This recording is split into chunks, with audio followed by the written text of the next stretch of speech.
Really appreciate it, man. When you go in depth on that kind of stuff, I mean that's hundreds of dollars worth of information right there. It'll keep you out of a tough spot. Well, it can. It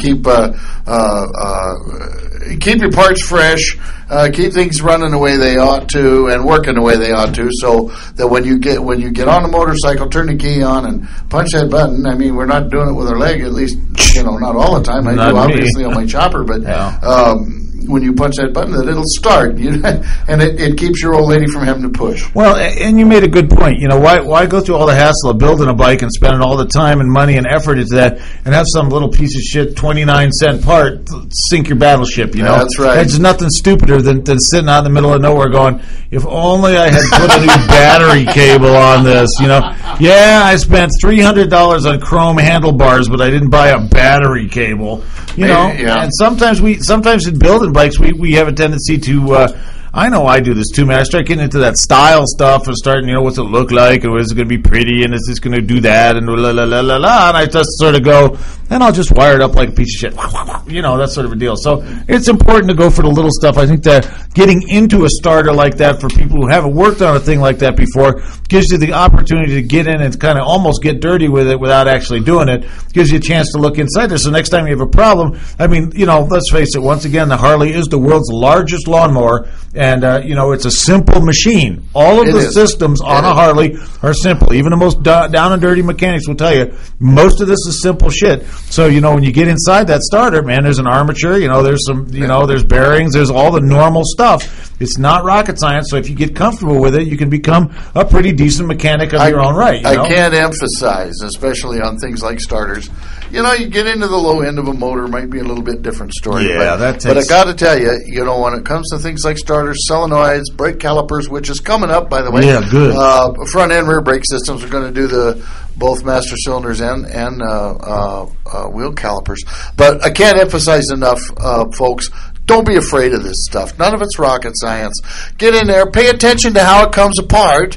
Okay, like I showed with the wheel, if you were here and saw. If you have to, draw a picture of it. There's no shame in that. Draw a picture of it. It's going to look good to you. You're going to have a good idea how it goes apart. And the other thing is number one, paramount. Have a manual. Get your manual. If you don't have a shop manual, get your ass over and pick one up. A good one. Yeah. A good one. Get a Harley Davidson manual. Spend the money. They're expensive, but spend the money because it'll save you a world of grief. Yep. And have that baby close to you. Right next to me when I was doing that starter was the manual. Now, the manual for myself it's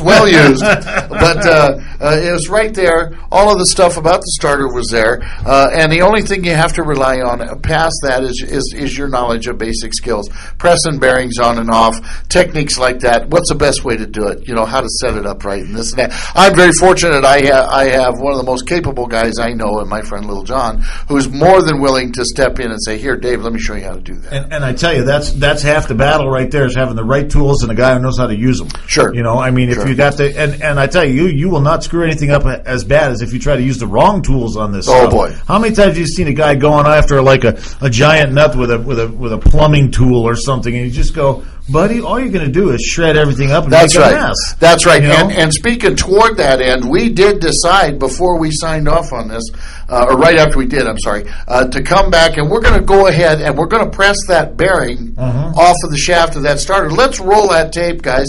It's only a couple of minutes. Let's have a look at it. I don't know what the quality is going to be because I shot this part. Little John worked the press and the collar that pulls the bearing off. So let's run it and see what it looks like.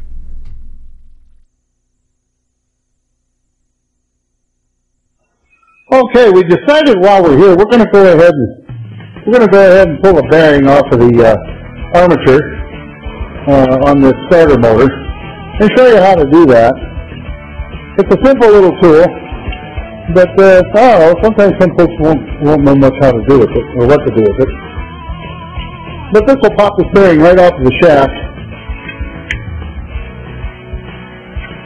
You run the arbor press, you put your bearing up.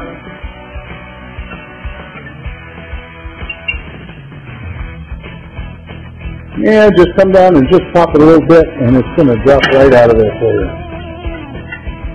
And there you have it. Okay, hold him up in the light. All right, now you see. There, now you see it, and now you don't. That's the bearing off the shaft, yeah. Listen to that. Boy, and I'm telling you, it feels worse than it sounds. So just pop right off of there. We'll get the right bearing. Once we get the bearing, we'll do the reverse situation, pop it right back on there, and be ready to go. So thanks to little John for that. Sure appreciate it. And next time we'll come back, and when we reassemble the starter, we'll put the new one back on there and put it all back together. And again, we'll have a brand new starter. And I'm not going to let you watch me paint it. So thanks, and we'll see you real soon. Thanks. Great deal, man. Coming back. Hey, there we are. Great stuff, man. There you have it. Pop that bearing. I'll show you how simple that can be. Yep. Again, right tools and the knowledge of how to use them. Little John did that, by the way. That wonderful camera work was courtesy of yours truly. Oh, got some wonderful shots of the floor.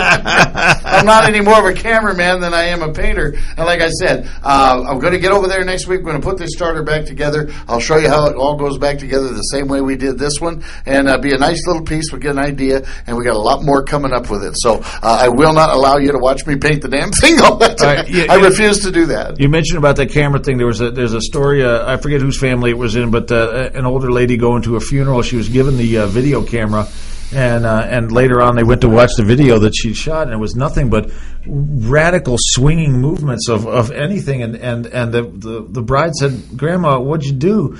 I mean, why didn't you take any pictures?" She says, "Oh, it said it was autofocus, so I just figured I'd just hang on to it and take care of the rest." So, it can happen. All right, moving right along. Let's take a break. What do you think? Let's take a short break. Are we going to take a break? All right, we'll be back. Yeah, we'll take a short break, and don't go away. We're going to be right back. The show that cares about what you've got to say about the world of motorcycling and motorcycle building.